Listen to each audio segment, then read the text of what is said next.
If we had known that this was a worldwide problem started over in China, there's no way we would have gathered for a funeral.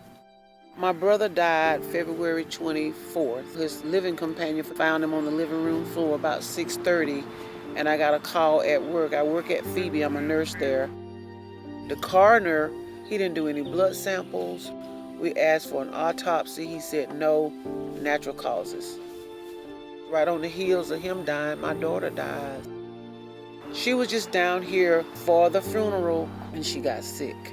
She lives in Fayetteville. She was at Fayetteville, Piedmont, and she was there on the ventilator for 16 days, and she didn't recover. She loved me. If I told her it was something on Mars that I needed, she'll try to go there and get it.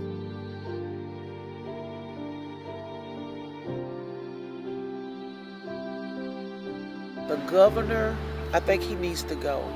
They want to try to save my daughter with the antigens of somebody that had came through the virus, and the doctor tirelessly worked and tried to get that done. He would not call her back. Nobody from his office called back. So that was our last-ditch effort to try to save her, and we got no response at all. And he goes on television and says that he didn't know that you could have the virus and be asymptomatic. A leader? You're not educated, you don't know what's going on in your state. I just don't understand that.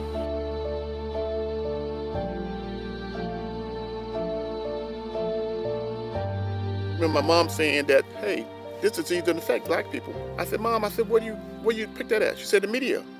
It's only showing Asian people from China, it's only showing white people from America, but it's not showing black people with this disease. From her viewpoint, the media was showing it was only affecting one major group of people. And now, majority of the numbers of people that been affected in terms of percentage of deaths, of illnesses, is people of color.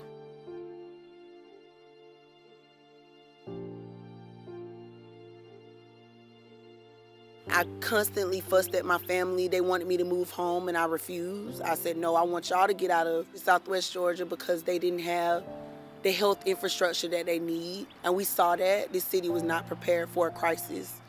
My sister went to the hospital 3 times, and each time they sent her back home. She was dreadfully ill. She couldn't even breathe, but Phoebe sent her home 3 times. The people that hold that responsibility let us down.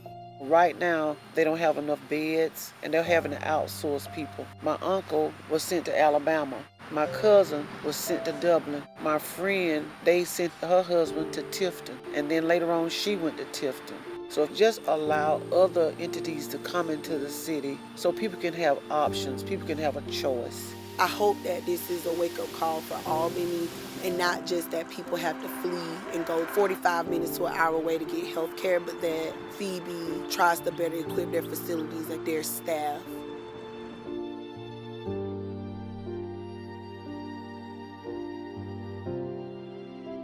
Him not being forthcoming with what was actually going on has caused a lot of people to die unnecessarily. The intelligence briefings that he got, they told him ahead of time, hey, this thing is worse than the flu of 19. So he had to take responsibility of that. Like my dad has said previously, had President Trump and his administration, had they not been so adamantly debunking what was happening, more people would have been paying attention. When would the president say the buck stop here, Truman?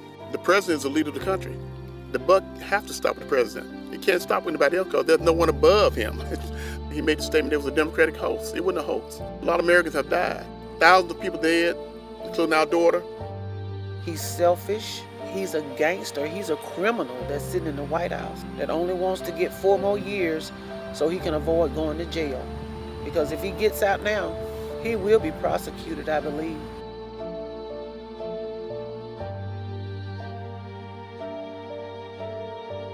As a race of people, we don't understand the power of the vote. We need to not just vote this man out of office, but we need to vote capable, local people that are going to do the right thing for the community.